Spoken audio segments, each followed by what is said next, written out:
Hello दोस्तों, मैं Rakesh Pujara, compounding wealth advisors founding partner लेके आया हूँ market outlook for the coming week and at the same time ये बार हम पूरे साल की भी बात करेंगे। लास्ट ईयर भी हम लोग ने पूरे साल के लिए मार्केट आउटलुक दिया था और बोला था मार्केट अच्छा रहेगा और मार्केट अच्छा ही रहा। सितंबर तक मार्केट बहुत अच्छा था, अक्टूबर के बाद थोड़ा करेक्टिव मोड में गया है, लेकिन ये मार्केट का नेचर है। मार्केट ऊपर जाता है, करेक्शन में जाता है, कंसोलिडेट होता है, price wise time wise correction होता है और फिर मार्केट अपना अपवर्ड जर्नी चालू करता है।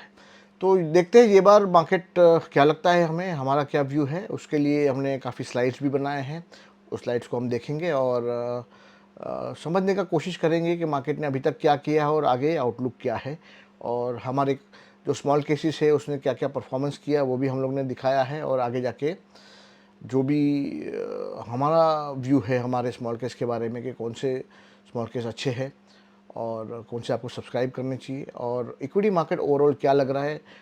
खाली ये आने वाले साल के लिए नहीं, अगले जो 20-25 साल है उसके लिए इक्विटी क्या लग रहा है उसका भी हम लोग ने एनालिसिस किया है। तो मैं आपका हमारा स्क्रीन शेयर करता हूँ और हम डिटेल में थोड़ा बात करेंगे इसके बारे में।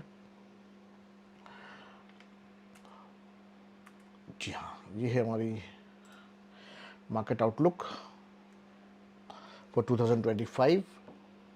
क्या रहा ये मार्केट ड्यूरिंग 2024। मार्केट निफ्टी करीबन 0.5% ऊपर रहा, 9.5%। सोमवार मंगलवार का ट्रेडिंग डे अभी भी बाकी है, लेकिन मोटा मोटी 10% अपन समझ सकते हैं, क्योंकि ये शूटिंग मैं सैटरडे को कर रहा हूँ, 28 दिसंबर को कर रहा हूँ। तो हम लोग 27 तक जो मार्केट रहा उसका ही एनालिसिस कर रहे हैं। ठीक है, बैंक निफ्टी अंडर परफॉर्म किया निफ्टी को, लेकिन कोई ज़्यादा नहीं, 1.5-2.5% अंडर परफॉर्म किया है, 3%। और मिड कैप ने देख के काफ़ी आउट परफॉर्मेंस किया। Mid cap is up 25.75। तो ये जो छोटी कंपनियां हैं, small cap and mid cap, उनका ग्रोथ रेट बहुत अच्छा है और जहाँ भी ग्रोथ अच्छा होता है वहाँ परफॉर्मेंस अच्छा ही आता है। तो कहानी जो ये साल की है स्मॉल कैप मिड कैप की थी। और निफ्टी फ्लैट रहा था 10%, ठीक है, मतलब ऊपर था लेकिन इतना कोई खास नहीं। स्मॉल कैप इंडेक्स देखिए 26% अप रहा। डॉलर इंडेक्स डॉलर इंडेक्स का एक्चुअली कहानी हम दो पार्ट में बांटेंगे, एक 30 सितंबर के पहले और एक 30 सितंबर के बाद। तो एक 30 सितंबर के पहले पहले बहुत अच्छा वीकनेस हुआ था डॉलर इंडेक्स के चलते, और वहाँ वीकनेस के कारण इमर्जिंग मार्केट पर्टिकुलरली इंडिया में काफ़ी अच्छा रैली रहा। करीबन 26-27 तारीख सितंबर के आजू बाजू डॉलर इंडेक्स ने टॉप आउट किया और वहाँ बॉटम आउट किया और वहाँ से वो बढ़ने लगा, तभी अपना करेक्शन चालू हुआ। तो बाय एंड लार्ज वैसे शॉर्ट टर्म में DXY से अपना कोरिलेशन नेगेटिव है। इसके लिए क्या हुआ कि जो 100 वाला 108 हो गया ना, मोटा मोटी 108 हो गया, उसके कारण करेक्शन चालू हो गया। लॉन्ग टर्म में ज़्यादा फर्क नहीं है, अपना मार्केट तो बढ़ ही रहा है, लेकिन शॉर्ट टर्म में DXY का बहुत इम्पैक्ट रहता है इमर्जिंग मार्केट फ्लोज में। उसके कारण जो करेक्शन देखा गया अक्टूबर नवंबर दिसंबर में, उसका मेन विलन था डॉलर इंडेक्स। और डॉलर स्ट्रॉन्ग क्यों हुआ? क्योंकि डोनाल्ड ट्रंप का इलेक्शन के पहले ही एक हवा चल गया था कि वो आने वाला है, उसके चलते डॉलर काफ़ी स्ट्रॉन्ग हुआ। और डोनाल्ड ट्रंप अभी इलेक्ट हो चुके हैं और 20 जनवरी 2025 को वो शपथ लेंगे और उसके कारण भी काफ़ी कुछ मूवमेंट होगा। क्रूड देखे काफ़ी फ्लैट रहा, क्रूड सरप्राइजिंगली बहुत फ्लैट रहा, कि ये साल जो था वो पूरा जियोपॉलिटिकल टेंशन का रहा। आप यूक्रेन और रशिया पकड़ो, इजराइल और हमास पकड़ो, या इजराइल और हिजबुल्ला पकड़ो, इजराइल हुथी पकड़ो, इजराइल ईरान पकड़ो, पूरा एक एक जो माहौल बना रहा वो पूरा जियोपॉलिटिकल टेंशन का बना रहा। और वो रीजन में होने के बावजूद, मिडल ईस्ट रीजन जो वेस्ट एशिया बोलते हैं, उस पर होने के बावजूद क्रूड काफ़ी स्टेबल रहा, क्योंकि किसी ने किसी के भी ट्रेड रूट पे हिट नहीं किया। जब भी कोई ट्रेडिंग रूट होता है, जैसे स्टेट ऑफ हॉर्मुज हुआ या मलाका स्ट्रेट हुआ या सुएज कैनाल हुआ, अब जो ट्रेडिंग रूट है वहाँ पर जब भी हमला होता है तब जाके क्रूड के भाव बढ़ते हैं। तो ऐसा कभी हुआ नहीं है। हालांकि जियो पॉलिटिकल टेंशन बने रहे, लेकिन इतना एस्केलेट नहीं हुआ कि ट्रेड डिस्टर्ब होने लगे। इसके कारण क्रूड फ्लैट रहा, और क्रूड अगर फ्लैट रहता है तो भारत को हमेशा फ़ायदा होता है, क्योंकि भारत जो है वो नेट इंपोर्टर है क्रूड का, हम बार बार बोलते हैं। तो क्रूड का स्टेबल प्राइस आपको एनर्जी स्टेबिलिटी देता है, आपका करंट अकाउंट डेफिसिट कंट्रोल में रहता है, आपका ट्रेड डेफिसिट कंट्रोल में रहता है, तो आपको एज ए कंट्री फ़ायदा होता है। सिल्वर देखिए रॉकिंग 23.45% अप, गोल्ड 27% आप, तो मतलब ये साल आप गोल्ड में थे या सिल्वर में थे या स्मॉल कैप मिड कैप में थे, ये साल बहुत ही अच्छा रहा है। और निकाई देखिए 20% आप, निकाई करीबन करीबन 34 ईयर्स के बाद अपना ऑल टाइम हाई क्रॉस किया। 1989 का हाई था 39,000, वो ये साल में क्रॉस किया और ये साल में करीबन 20% अप है। शंघाई इंडेक्स देखिए 14% अप। तो शंघाई की भी कहानी यही है, इस साल में भले 14% अप है, लेकिन वो एक बार 30% अप हो गया था, ऊपर से 10-15% घटा है और 2015 का हाई अभी तक उसने नहीं कुदाया है। और काफ़ी कुछ बातें चल रही है चाइना की रिवाइवल की, स्टिमुलस की, और हो सकता है कि वहाँ का स्टॉक मार्केट भी अपवर्ड जर्नी चालू कर सकता है ये साल में। Nasdaq 27% of, in line with small cap index of India. Nasdaq भी वहाँ पर 27% रहा और जैसे यहाँ निफ्टी 10% था, वहाँ वैसे डाउ जोन्स भी 14% रहा। तो एक कहानी ब्रॉडर मार्केट की थी, टेक्नोलॉजी स्टॉक की थी, स्मॉल कैप स्टॉक्स की थी, मिड कैप स्टॉक्स की थी। और S&P देखिए 25%, मतलब ब्रॉडर मार्केट वहाँ पर भी, यूएस में भी अच्छा रहा और यहाँ पर भी अच्छा रहा। मार्केट आउटलुक क्या है अभी, आने वाला साल कैसे रह सकता है? हमें लगता है कि जो Q1 है 2025 का, दैट इज जनवरी फरवरी मार्च, वो थोड़ा टेपिड रहेगा in terms of market performance. मतलब थोड़ा अभी ट्रम्प 20 जनवरी को प्रेसिडेंशियलशिप का शपथ लेंगे और वहाँ ट्रेड वॉर बिगिन होगा। ऐसा जनरली भी, सीजनली भी जनवरी फरवरी मार्च बहुत मार्केट के लिए अच्छे नहीं होते। तो हम सोच रहे हैं कि यहाँ थोड़ा मार्केट या तो टाइम वाइज करेक्शन करेगा, थोड़ा प्राइस वाइज करेक्शन करेगा, और वहाँ जब जब भी कुछ भी बॉटम बने, वहाँ से मार्केट ऊपर की तरफ जा सकता है। नवंबर का जो रिसेंट लो था वो 23263 था और वहाँ वहाँ से मार्केट करीबन 500, 550, 600 पॉइंट अभी दूर है। तो अगर मार्केट और करेक्ट होता है तो यहाँ आ सकता है और ये बॉटम टेस्ट हो सकता है तोड़ भी दे, और टूटेगा तो बहुत अच्छा नहीं माना जाएगा, लेकिन यहाँ ये टेस्ट होने का चांस काफ़ी ज़्यादा है। क्योंकि हम काफ़ी दिनों से देख रहे हैं कि सिवाय IPO स्टॉक्स के, जो नए IPO है, ब्रॉडर मार्केट काफ़ी कुछ चल नहीं रहा है। जो रैली है बहुत ही नैरो हो गई है, एडवांस डिक्लाइन रेशियो भी इतना फेवरेबल नहीं है। तो कहीं ना कहीं एक फटीग दिख रहा है मार्केट में, कंसोलिडेशन दिख रहा है और दिख रहा है कि कहीं ना कहीं मार्केट करेक्ट होने की तैयारी में है। ऑलरेडी करेक्ट हो चुका है, सेकेंड लेग ऑफ करेक्शन चालू हो सकता है।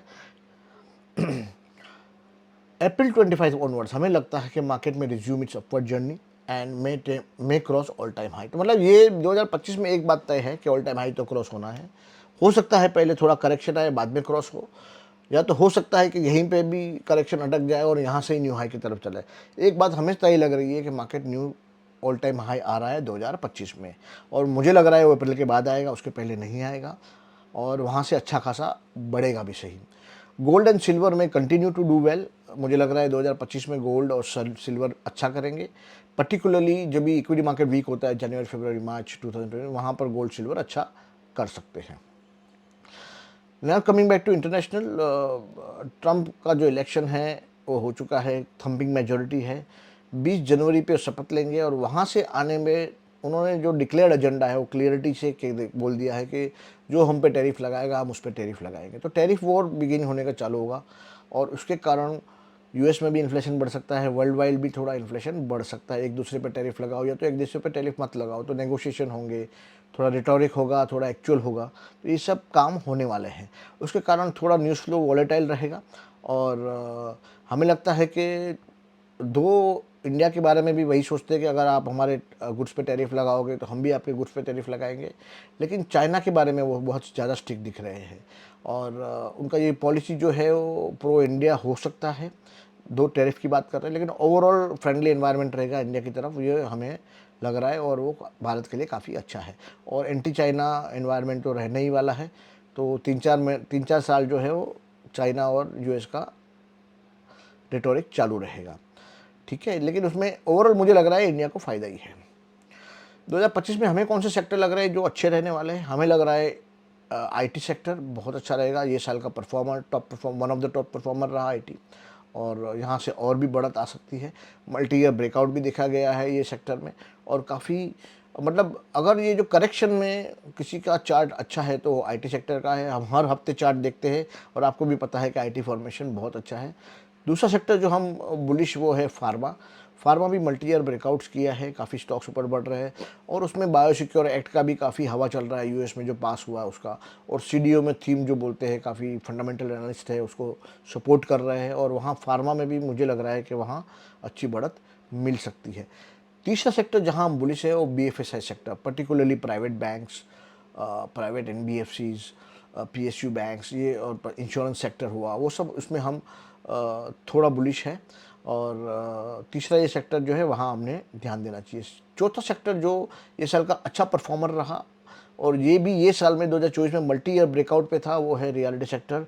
हम लोग ने काफ़ी चार्ट देखे हैं रियलिटी के, और आपने देखा भी वहाँ मल्टी ईयर ब्रेकआउट है, और वो मुझे लग रहा है जब भी ऐसे 10 से 12 साल 15 साल के ब्रेकआउट होते हैं तो 1-2 साल में रैली ख़त्म नहीं होता है, वो रैली कंटिन्यू होता है।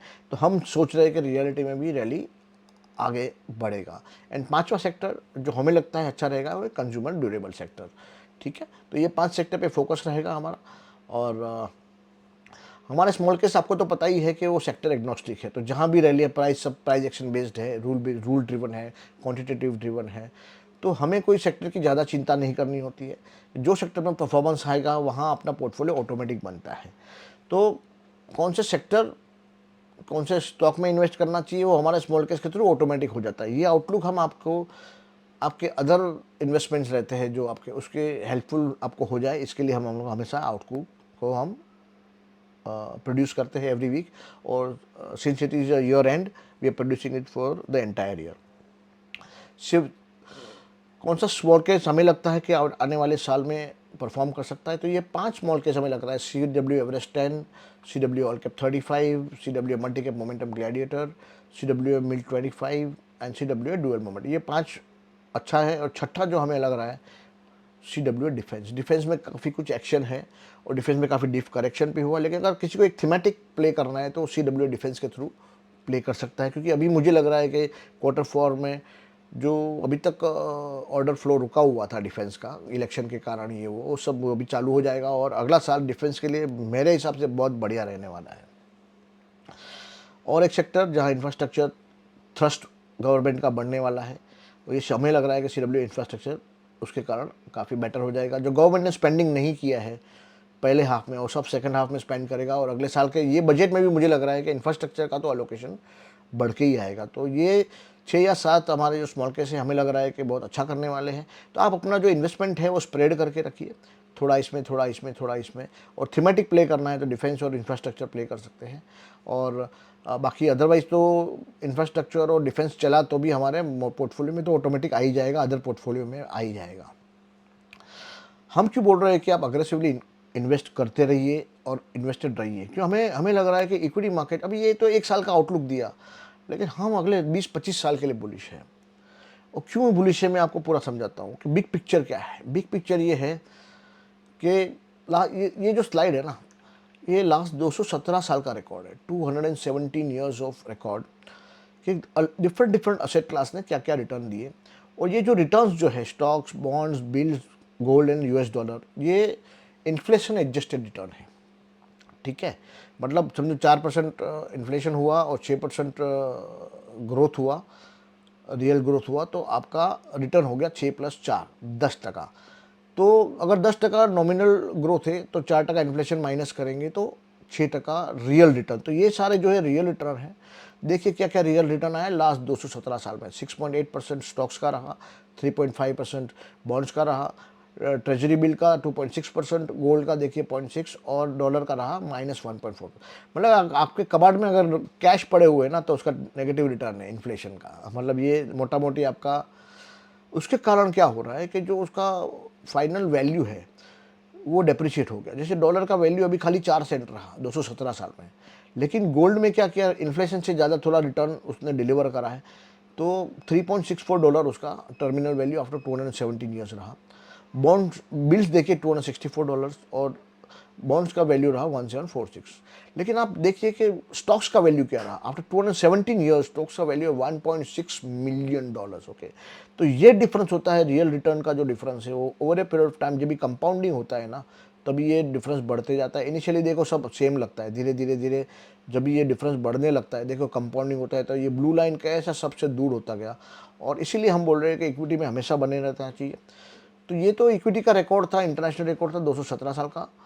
हमारा जो भारत का अमृतकाल है, जो भारत को 75 साल कंप्लीट हो गए 2022 में, और 2022 से लेकर 2027 तक का जो पीरियड है वो भारत का अमृतकाल माना जाता है। और उसमें इक्विटी हमें लगता है कि बहुत बहुत ही अच्छा परफॉर्म करेगा।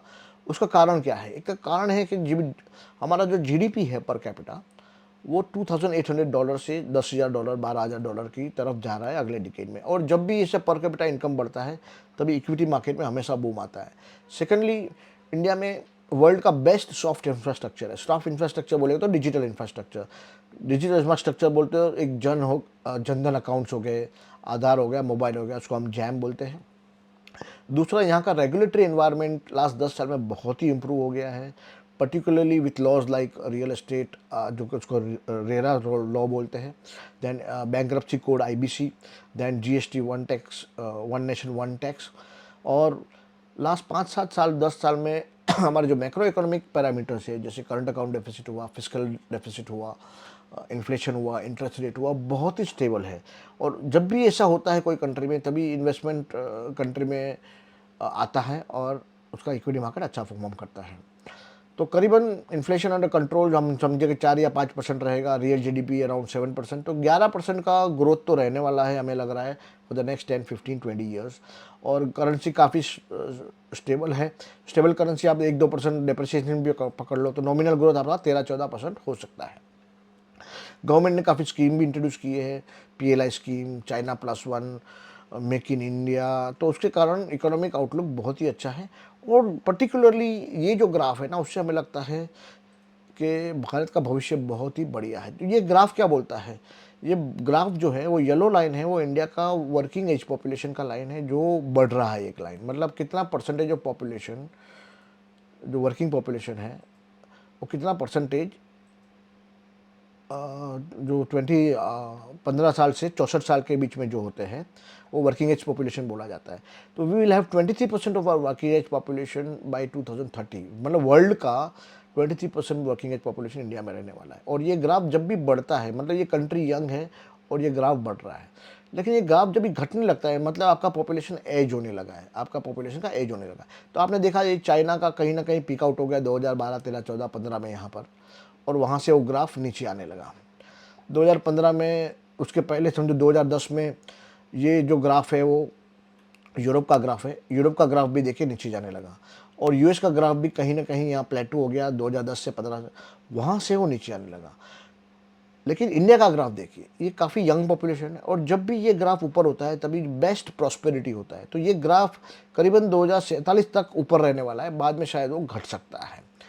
तो ये डेमोग्राफी है ना, there is something that can not be change irrespective of government. कोई भी गवर्नमेंट आए, कोई भी पॉलिसी है, अगर आपका पॉपुलेशन यंग है तो वहाँ GDP बढ़ना है, वहाँ इकोनॉमिक एक्टिविटी बढ़नी है, वहाँ इनोवेशन बढ़ने हैं, वहाँ प्रोडक्टिविटी बढ़ना है। और ये जब सब होता है तभी इक्विटी मार्केट में बूम आता है। तो हमें ये बिग पिक्चर, जो अगले 20-25 साल का जो बिग पिक्चर है उसको हमें ध्यान रखना है। और हमें ये भी देखना है कि पिछले 30 साल में क्या हुआ। पिछले 30 साल का रिकॉर्ड देखिए, पिछले 30 साल में GDP करीबन 11-12% बढ़ा। जितना GDP बढ़ा उतना ही सेंसेक्स का अर्निंग बढ़ा और उतना ही EPS बढ़ा। तो देखिए, जितना EPS बढ़ा उतना मार्केट बढ़ा। तो करीबन 12% की विसिनिटी में 3 चीज़ बढ़ी। एक तो नॉमिनल GDP बढ़ा, जितना GDP बढ़ा उतना EPS बढ़ा, और जितना EPS बढ़ा उतना मार्केट बढ़ा। और जब भी मार्केट सेंसेक्स 11-12% बढ़ता है तो इंडिविजुअल स्टॉक 15%, 20%, 30% बढ़ सकते हैं। तो ये स्टोरी है इंडिया की पिछले 30 साल की और अगले 25 साल की। और इससे हमें लगता है कि इक्विटी में बने रहना चाहिए। Every fall is an opportunity buy. तो आप स्मॉल केस के जरिए इस पर पार्टिसिपेट करते रहिए, सब्सक्राइब करिए, उसमें SIP करिए और हर फॉर्म में लमसम इन्वेस्टमेंट भी कर सकते हैं। और आपको कुछ भी फर्दर क्वेरी है तो ये हमारे कॉन्टैक्ट्स हैं, ये हमारा ईमेल है rakeshkpujara@gmail, ट्विटर है rakeshpujara1, यूट्यूब है rakeshpujara1, और हमारी वेबसाइट है cw.smallcase.com, वहाँ से आप सब्सक्राइब कर सकते हैं। तो ये था हमारा outlook for coming year. And देखो जब ये मल्टी ईयर बुल रन होता है ना, तभी कभी मार्केट कभी 6 महीना 12 महीना साइडवेज में जाता है, लेकिन उससे डरना नहीं चाहिए। वहाँ अपना इक्विटी एलोकेशन बढ़ाना चाहिए। तो पर्टिकुलरली यंगस्टर्स लोगों को दो ही चीज़ करना है। अगर वो चाहते हैं कि अगले 20 25 30 साल में उनके पास बहुत पैसा हो, तो उनको दो चीज़ करना है कि उनका जो इनकम है उससे उसका एक्सपेंडिचर कम करना है, जो पैसा बचता है वो स्टॉक मार्केट में इन्वेस्ट करना है। तो ये एक बहुत ही सिंपल और आसान तरीका है कि आप बिना कुछ ज़्यादा एफर्ट लगाए आप रिच हो सकते हैं over a long period of time. तो ये था हमारा market outlook for the current week, current year and for the next 25 years. We will keep in touch and आपके आपके परिवार को नया साल मुबारक। और पिछला साल तो हमारा सबका अच्छा ही गया है, आने वाला जो साल है वो इससे भी बेहतर जाए, ऐसी हम शुभकामना करते हैं। This is Rakesh Pujara signing off. Thank you very much.